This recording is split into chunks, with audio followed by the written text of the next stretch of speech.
It's great to see you again. And last time we met, we talked about Batman versus Superman. For Justice League, how ambitious is it? It's amazing. It's huge from a producer's point of view. How much of a headache, or is it just all pleasure? Well, this is a accumulation of, I think, almost 8 years that Chuck and I have been working on this franchise that actually started with Man of Steel and then continued with Batman v Superman. And then also Wonder Woman that led us to this moment where we finally, historically, get to see the Justice League come together for the very first time on the screen. So the biggest thing, of course, is that instead of dealing with individual characters, right, or maybe two, like we did on Batman vs. Superman, all of a sudden we're dealing with 5 characters and the legacy of a 6th. So it's complicated.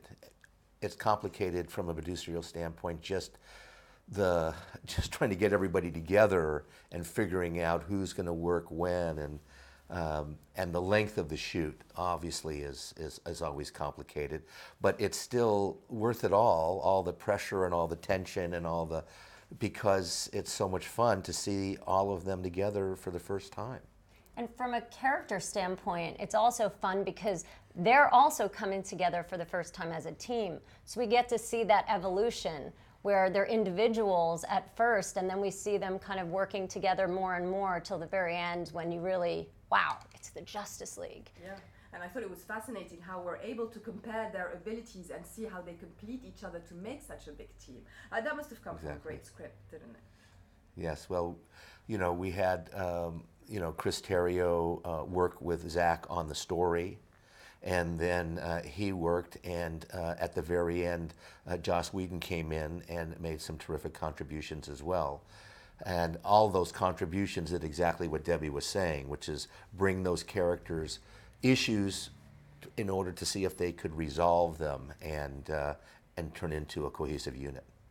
Can we speak about how perfect the casting is? I think Zach always does such an amazing job with casting, and he doesn't make the choice that everyone thinks it should be. Like if you think about casting Jason Momoa for Aquaman, inspired. It's very inspired, and we were such big fans of Game of Thrones, and I remember one night on a Sunday sitting there and watching it, and Zach was like, he's our Aquaman. I think he would be the perfect Aquaman.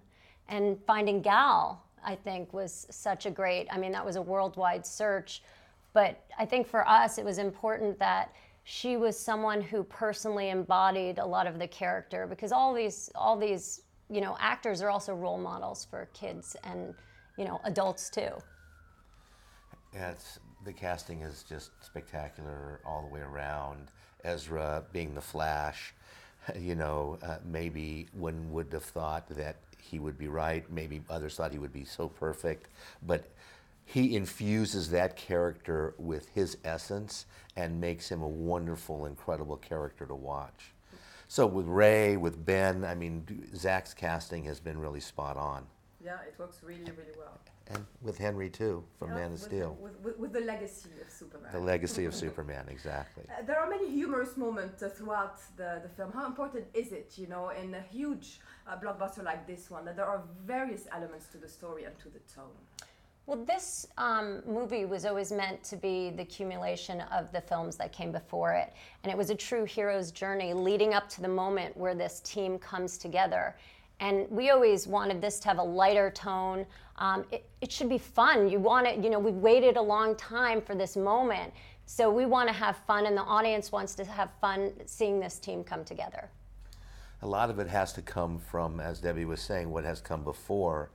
And our characters got an opportunity to evolve over the course of the other movies and bring us to this point, right? We had to have that legacy of Superman that Batman wanted to honor in order for him to become a completely different character than we've seen before, somewhat of a recruiter or a cheerleader, which is completely out of his skill set, and a lot of great humor comes simply from that, And as we get to know these other characters, a lot of humor comes from what their essence is.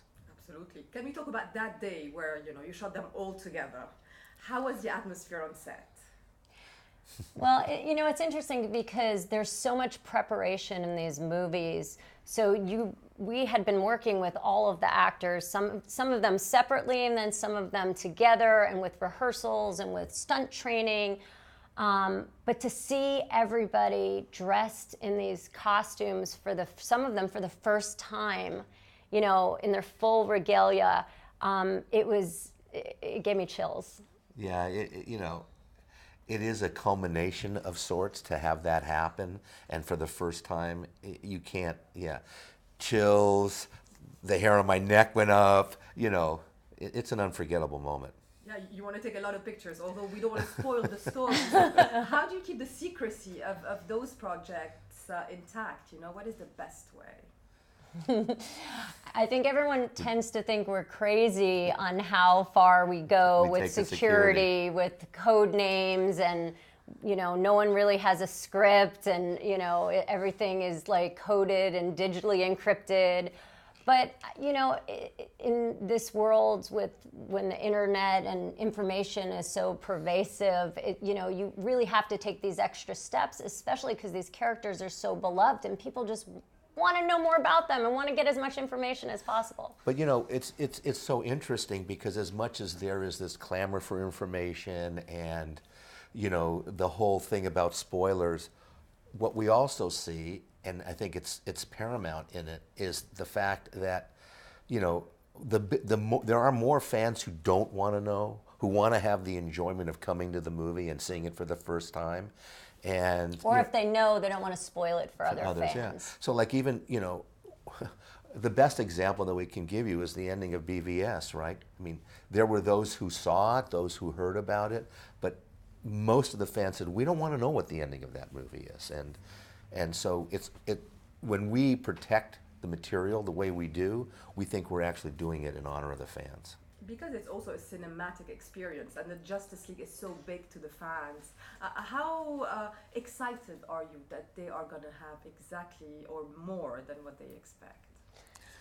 Well, I think they've been waiting for this for a long, long time, and I think the fans are really going to be excited. There's a ton of action. There's these amazing larger-than-life characters.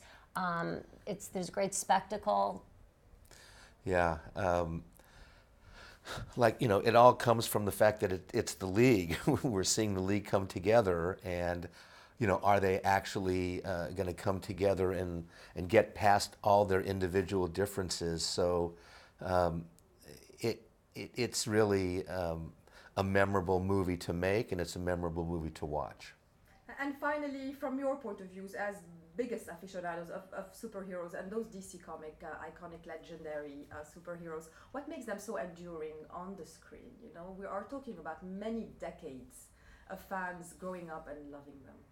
Yeah, some of these characters have been around for over 75 years, and it's because of who they are as characters as well as their compelling individual stories that people just want to see them over and over. It's exciting. I think the other thing that DC has done in a really wonderful way is they've constantly reinvented the canon in a certain kind of way, and for each generation refreshed it so that the stories resonate with every new generation.